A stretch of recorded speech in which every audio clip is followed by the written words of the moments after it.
Next दुहें साथी होई गले। ठेकुआ मने मने उपाय चिंता कला कौन करिब।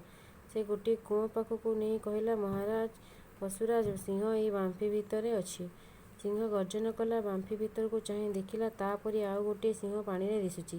ସେ ପାଣିରେ ଦିଶୁଥିବା ତା ଛାଇ ସିଂହକୁ ଦେଖି ବାମ୍ଫିକୁ ଡେଇଁ ପଡ଼ିଲା। ଉପରକୁ ଉଠିବାକୁ ଯେତେ ଚେଷ୍ଟା କଲେ ବି ଉଠି ପାରିଲା ନାହିଁ। ପାଣିରେ ଛଟପଟ ହୋଇ ମଲା। ଠେକୁଆ କହିଲା, ପଶୁରାଜ ସିଂହ ଏବେ ବାମ୍ଫି ଭିତରେ ରହି ପଶୁ ଶିକାର କରି ମନ ଖୁସିରେ ଖାଉଥା, ମୁଁ ଯାଉଛି।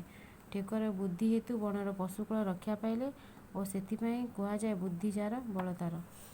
इसका मतलब है खरगोश और शेर दोनों एक साथ गए तो खरगोश रास्ते में सोचा रहा कैसे करके शेर से बचा जाए। इसलिए जंगल में एक कुआं था, उसके पास गया और शेर को बोला, महाराज इसके अंदर दूसरा शेर है। तो जब शेर कुएं के अंदर देखा तो उसको अपना शेडो ही दिखाया गया।